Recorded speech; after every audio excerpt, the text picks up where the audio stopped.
hope you're finishing up. There's a few plates to clear, but looks like everyone is finished.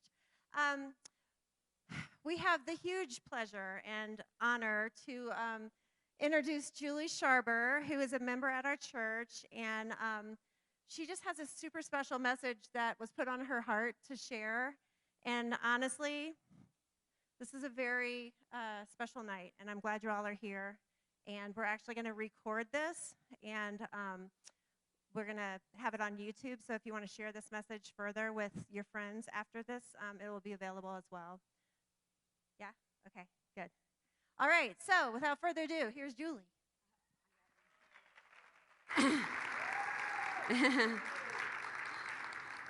Wow, you guys are generous. As I rolled into an MRI tube this summer, and the machine started up, it suddenly became clear why the technician had asked me, "Are you anxious? Are you nervous? Are you claustrophobic?" It was huge. There was just a cacophony of chaos. There was noises and beeps and horns blasting. Wow. I thought, how am I going to get through 45 minutes of this? So I cried out to the Lord. I said, "Lord, you have to deliver me."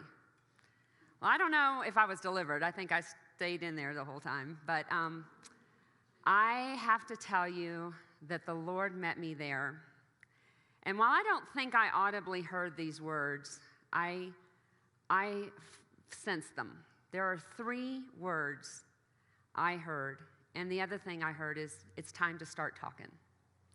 So, I'm here today to share with you those 3 words that I believe I sensed from the Lord. So I just want to thank you all for coming out. This is a beautiful night. And I will tell you that it's I'm coming in with this intention of glorifying God, of encouraging you, and yes, possibly challenging you tonight. As I look around, there's people here I haven't ever seen before. And then I have my husband, I have my daughter, I have a friend from 2nd grade, and I have a friend who is walking the path that I'm walking and who has been a huge encouragement to me. And I have really, really, really dear friends. So I'm thankful that you're all here. And I really hope that that this is a special night and you do hear something that you're going to take away from tonight. Some of you know some of my story, but I don't think anyone in this room has heard all of it. So how did I come to this day of needing an MRI in my, why did that even come about, that I need an MRI of my head? Well, it all started in June of 2020, when the world was trying to figure out just how far apart is 6 feet, and how to accessorize with masks. I had my own concerns. I was developing something new. I was sitting on my deck, and I noticed just something a little off. Kind of small, a little worrisome, but I decided to kind of push it back. Those low-level worries that you don't really want to even express. So it was just my right thumb was twitching. So it went on for a little while that way, and then later, about 2 months later, my dog comes running in. She's an Australian Shepherd. She's barking her head off, which is typical. And she comes running up, and she goes into this full extension, this seizure, and she falls over dead in front of me. And so it was really a tragic, very sad thing. But actually something a little more concerning happened at that very same time. Out of the corner of my eye, I noticed my right arm is waving wildly, but my brain is not telling it to do that. So I'm like, whoa. So that was really concerning. So I told my husband, I went to the doctor, and she didn't think it was anything, but she She did give me a neurological exam, and that was the first of many, but that was really weird. That was a really weird experience for me because, you see, I've been a physical therapist, and I have been the one giving the neuro exams. Now I'm receiving one. So I have an appointment with a neurologist, and that takes a long time. I don't get in until November, and when you know the day of the appointment, they change it to a teledoc. Really? This thing I'm concerned about, and I have to meet my new doctor and discuss this very challenging area of my life over a cold, hard piece of technology? But they weren't asking. So my husband and I settle down in our office chairs and sit in front of the computer. I continue to, he asks me to do different things and examines me. And then he says, "I believe you have Parkinson's." Wow, those words. Those are the kind of words you can't unhear. I had no idea what I may have said after that. I felt an explosion go off, but it wasn't an explosion outside. This was an explosion inside. Kind of felt the bottom of my world drop out.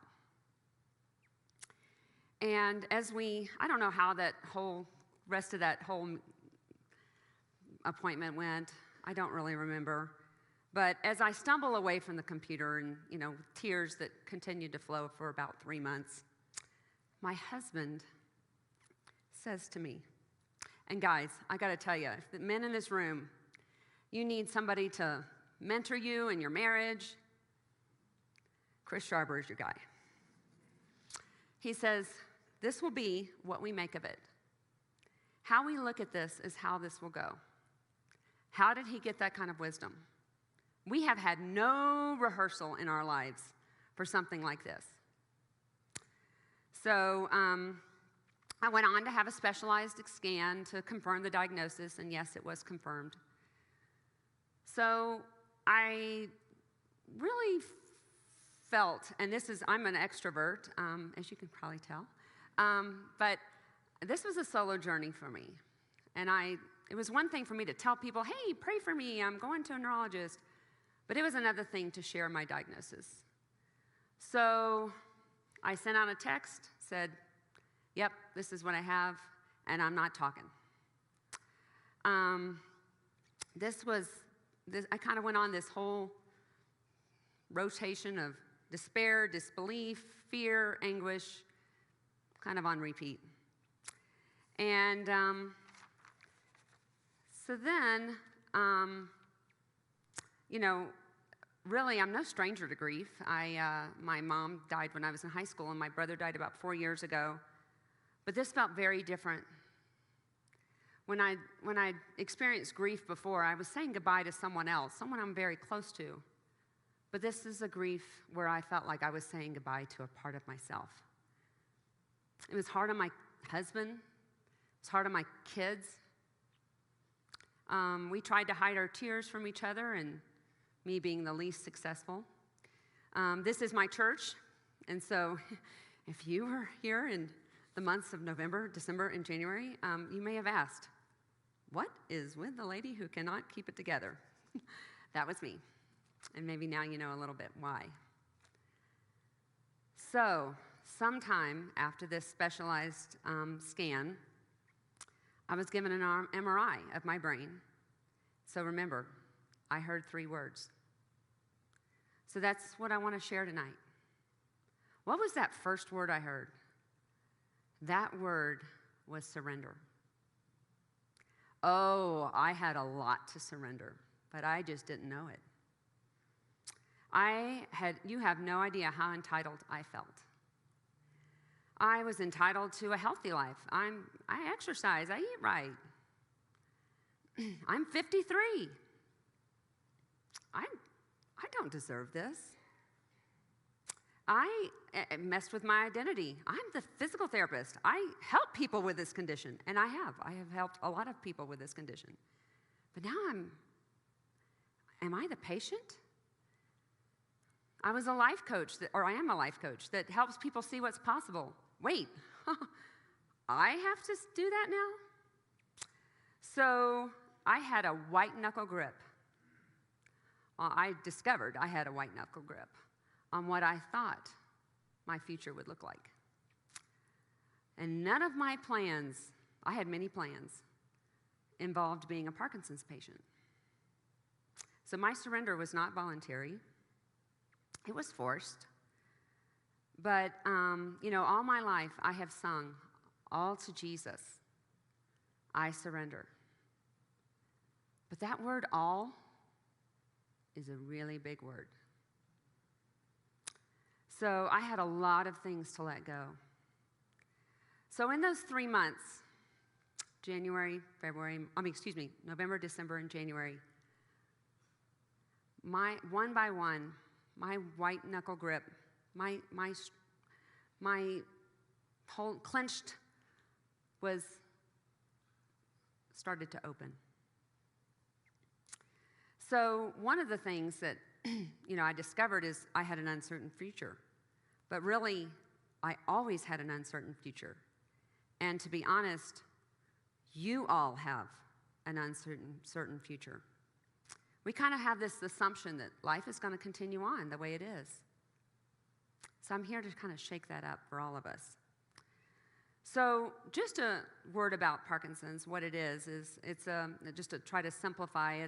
It's a disruption in your neural pathways due to a disruption in the dopamine, and there's symptoms that range from a tremor, which is what I have, a right hand tremor. It's really mild, very, very mild, to stiffness, to shuffling feet, to ugly things like dementia that I don't spend much time thinking about. And I don't know when I'll get those other symptoms or if I will. I don't know what my symptoms will be. Even my smart doctors don't know.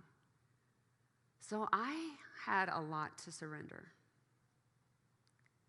So back to that MRI where I heard those 3 words. I heard surrender, and then I heard trust. Not in my, there's no medicine I can really put my trust in.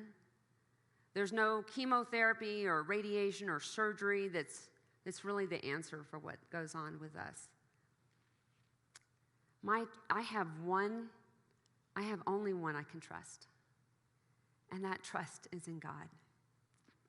I have no plan B. You know how when you're using Google Maps and you miss a road and it automatically reroutes for you? I don't have a plan B. God is it. He is my rock. And so, once again, in my whole life, trust. I've known from a child.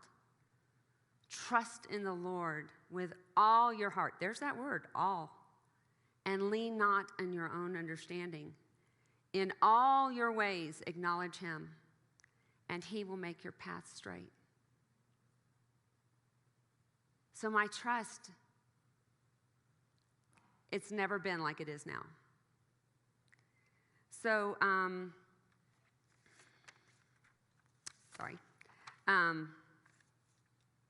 but something interesting happened once I started to trust God. Psalms 3 talks about how God is the lifter of our head. I couldn't muster the positivity for it, but God lifted my head.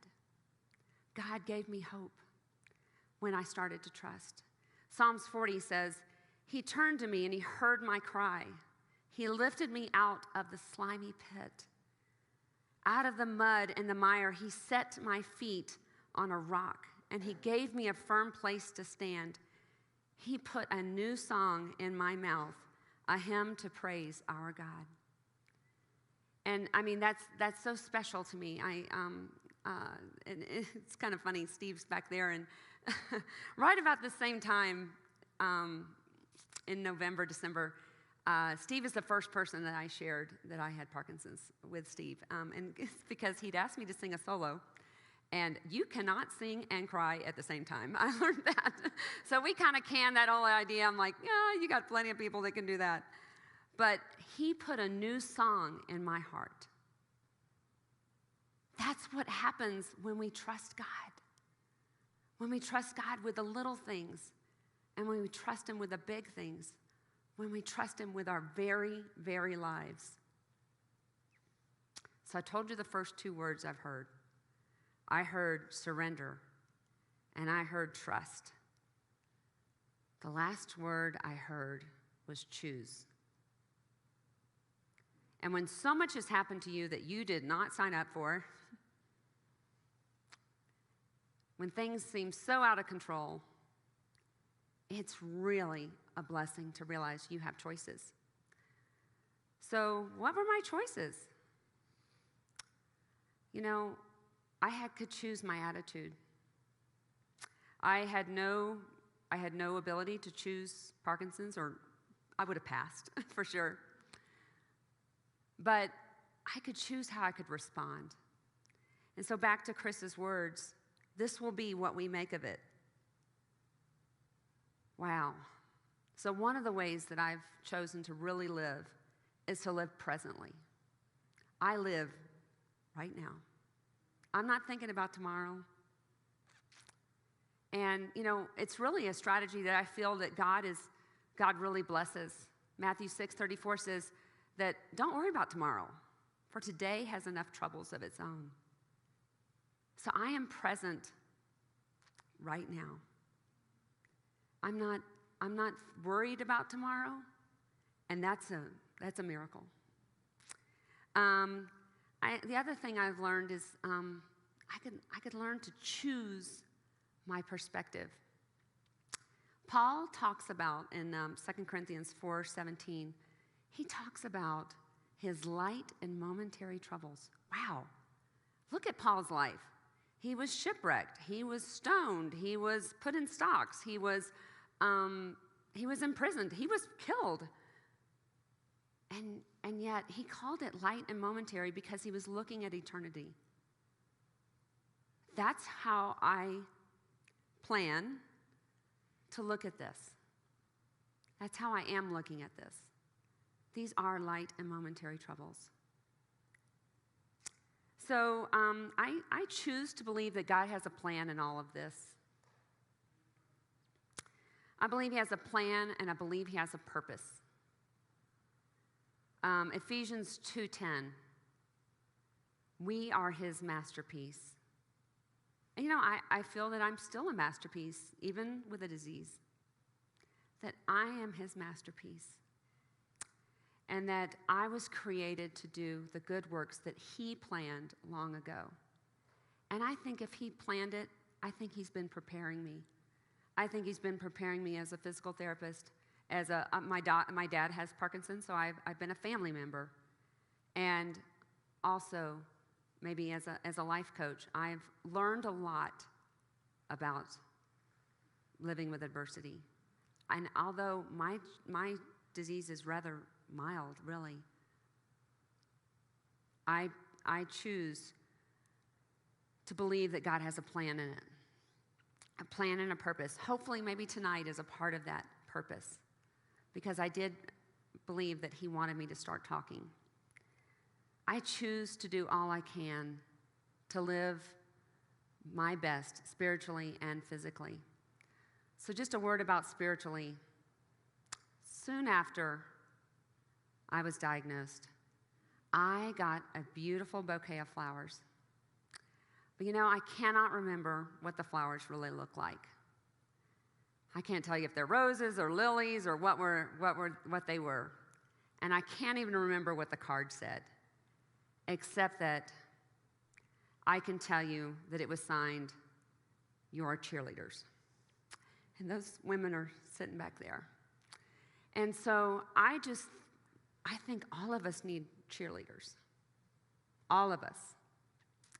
And so I surround myself with friends that point me to Jesus. And hopefully I help them too.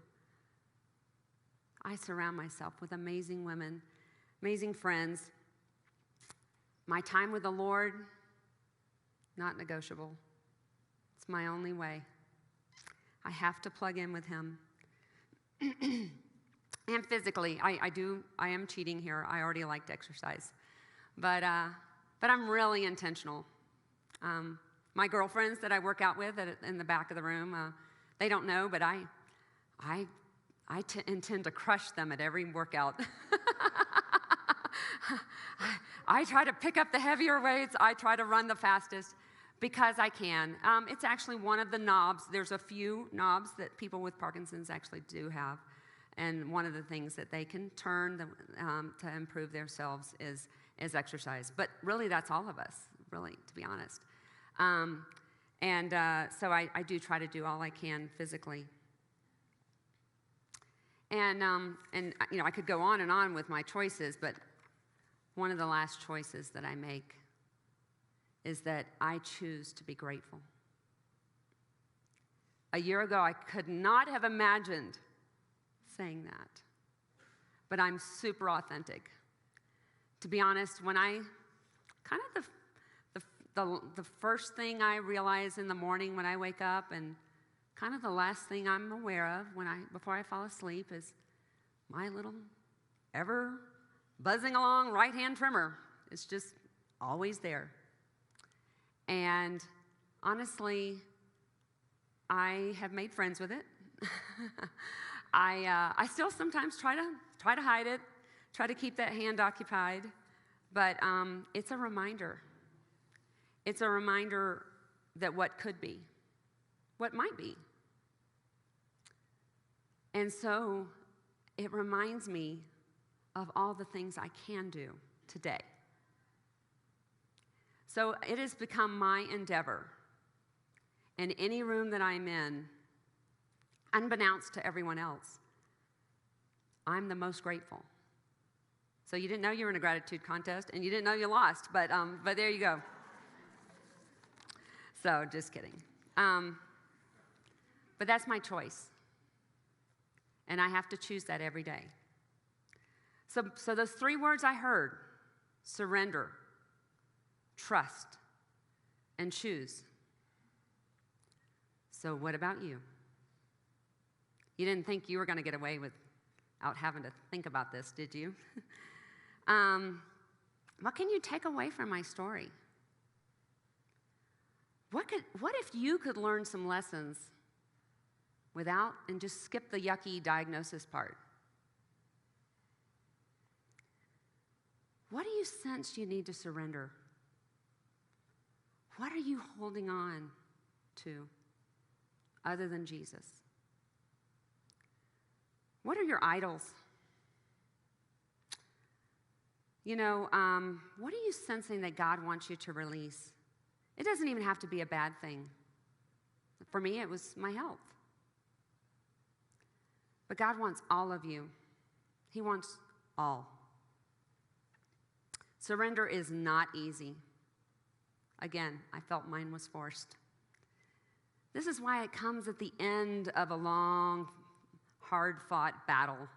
You don't surrender at the beginning of a war. You surrender at the end. We don't easily recognize what or even when we need to surrender. So I hope tonight, maybe I can challenge you to think about it just a little bit. What do you need to surrender? That second word I heard, trust. Who do you trust? What do you trust? Do you trust yourself? Your abilities? Your spouse? Your bank account? Your degrees? Your children?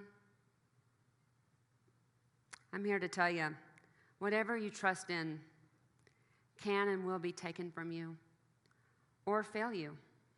It can happen. There's only one. Don't miss it. God is the only one you can trust. So what about your choices? What choices do you sense that God wants for you? What nudges are you feeling?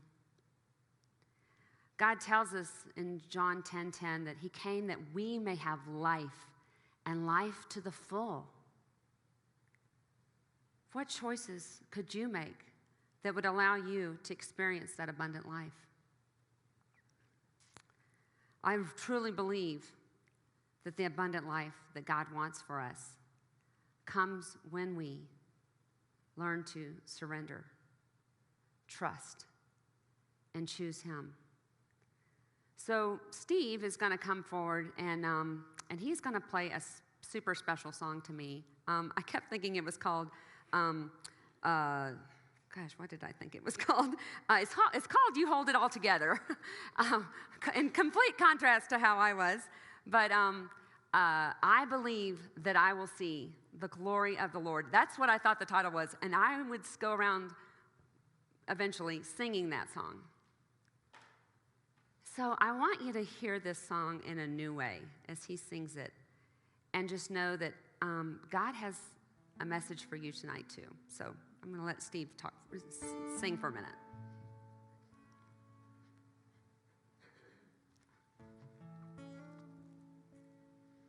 Thank you, Julie, for sharing.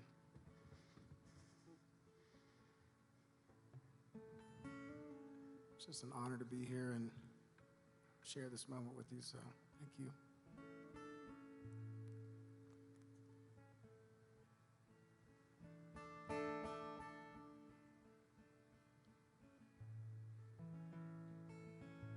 So you come at the right time, when I least expect it, and never behind.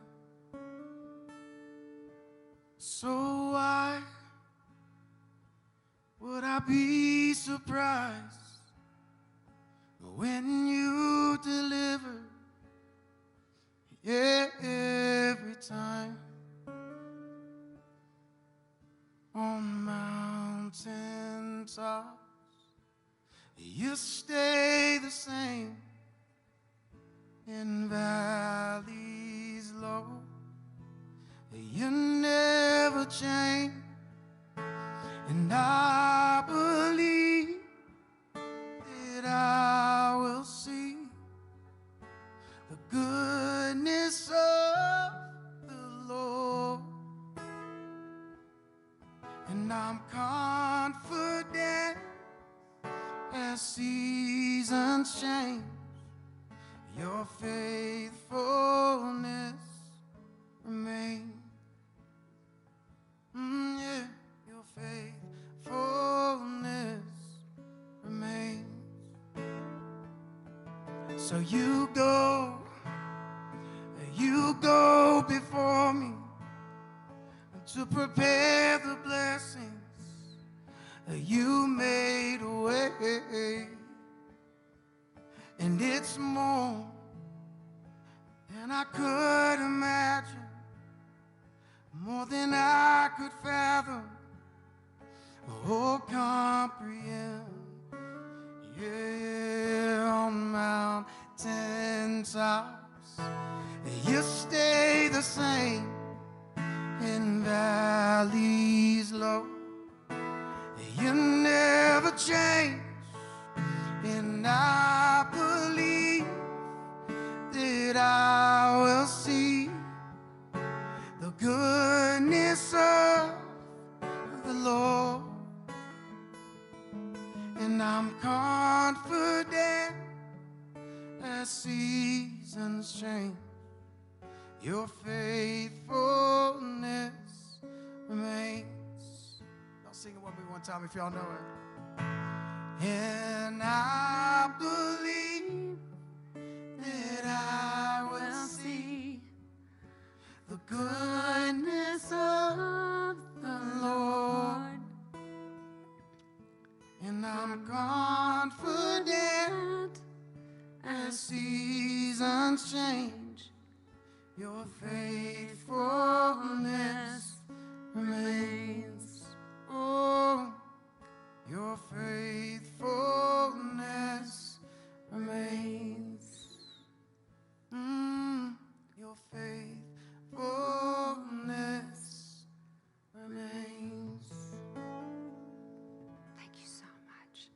thank you, thank you.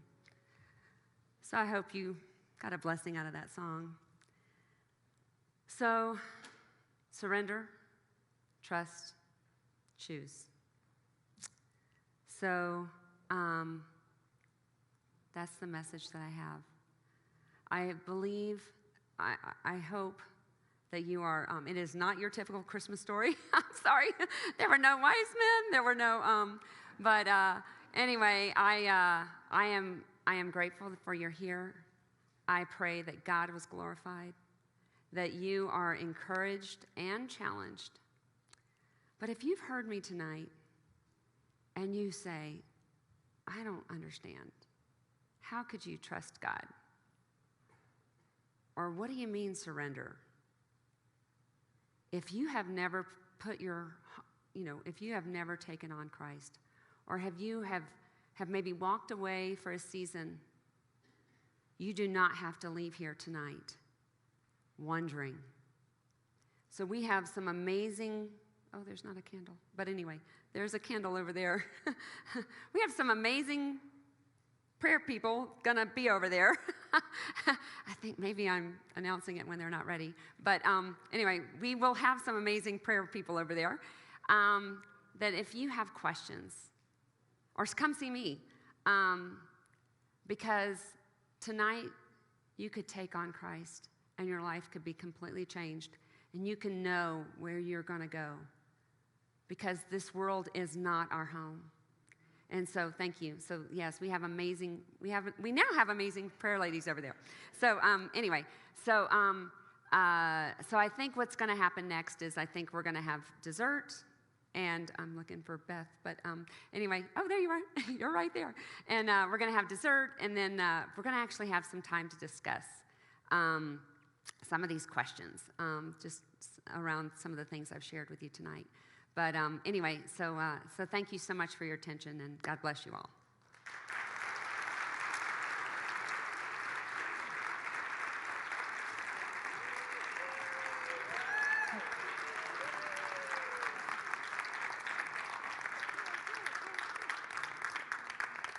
Thank you.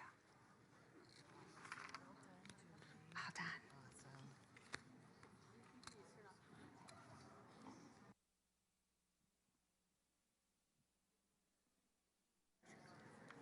So there should be some some little cards on your tables with some questions. And the idea while we eat dessert is if you'd like to just kind of turn to your neighbor and just kind of, first of all, process it for yourself. And it's kind of a table discussion. So if you did